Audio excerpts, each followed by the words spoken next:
નમસ્કાર દર્શક મિત્રો, હું છું રૂપલ લુણીચિયા. સંપૂર્ણ ન્યૂઝમાં આપનું સ્વાગત છે.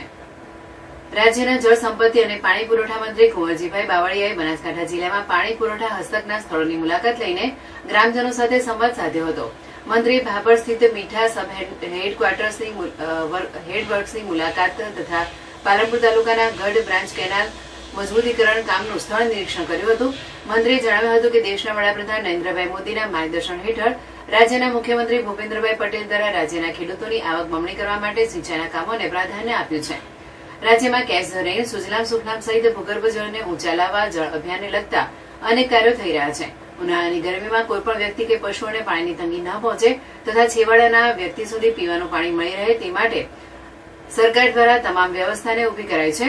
દિયોદર, ભાભર સહિતના સ્થળોએ જ્યાં પાણી ઓછું પહોંચતું હોય ત્યાં વધુ પાણી કેવી રીતે આપી શકાય તે અંગે અધિકારીઓ સાથે ચર્ચા કરાઈ હતી. રાજ્ય સરકાર દ્વારા પાણી પુરવઠાના સુધારણાના કામો ચાલી રહ્યા છે. મીઠા ખાતરે મંત્રીએ વડાણા, ખારા, કુવાડા, સનેસડા વગેરે ગામના ગ્રામજનો સાથે સંવાદ સાધીને જણાવ્યું હતું કે જે ગામોમાં પાણી પુરવઠા યોજનાનું પાણી ન પહોંચતું હોય ત્યાં ટેન્કર નવીન બોર ઉભા કરવા અધિકારીઓને જણાવ્યું હતું.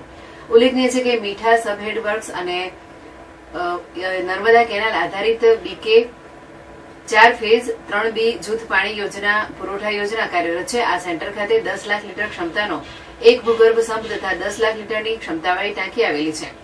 આ સેન્ટર ખાતેથી 11 ગામોની 26,000થી વધારે લોકોને પાણી પહોંચાડવામાં આવે છે. આ પ્રસંગે દિયોદર ધારાસભ્ય કેશાજી ચૌહાણ, પાલનપુર ધારાસભ્ય અનિકેતભાઈ ઠાકર, પાલનપુર પ્રાંત અધિકારી કમલ ચૌધરી, પાણી પુરવઠા વિભાગના વિવિધ અધિકારીઓ સહિત ગ્રામજનો ઉપસ્થિત રહ્યા હતા.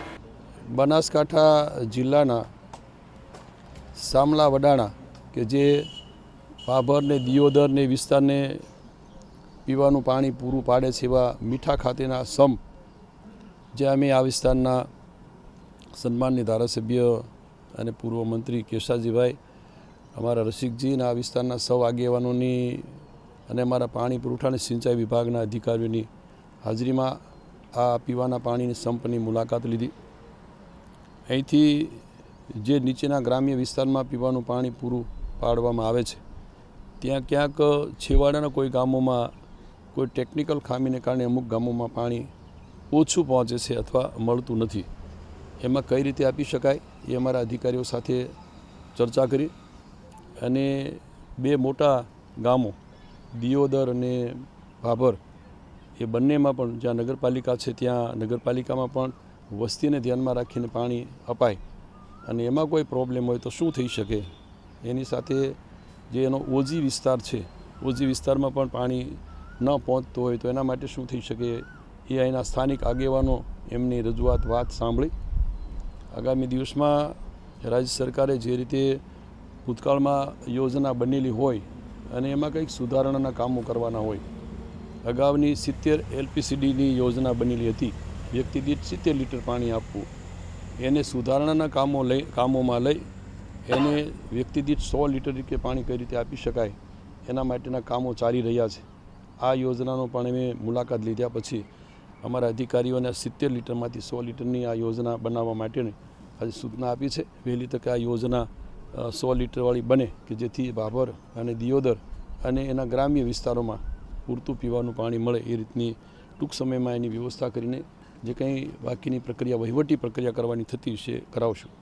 હું આજે આ વિસ્તારના સિંચાઈને લગતા અને પીવાના પાણીને લગતા અને અમારા અન્ન નાગરિક પુરવઠાને લગતી જુદા જુદા વિભાગોની અને મુલાકાત લેવાનો છું. અહીંથી મેં સિંચાઈના જે કામો ચાલી રહ્યા છે એમાં પણ ક્યાંય ક્ષતિ હશે, સુધારણાનું કામ કરવાનું હશે, ક્યાંક નવા કામો હશે જે મંજૂર કર્યા છે અથવા ક્યાંક વહીવટી પ્રક્રિયામાં છે એ કામોની પણ અમે મુલાકાત લેવાના છીએ.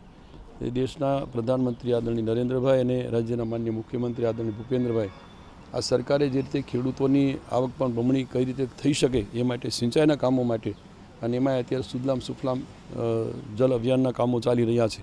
કેચ ધ રેન 2.0 એટલે કે અહીંયા પાણી રિચાર્જના કામો ચાલી રહ્યા છે એના માટેની પણ હું મુલાકાત લેવાનો છું.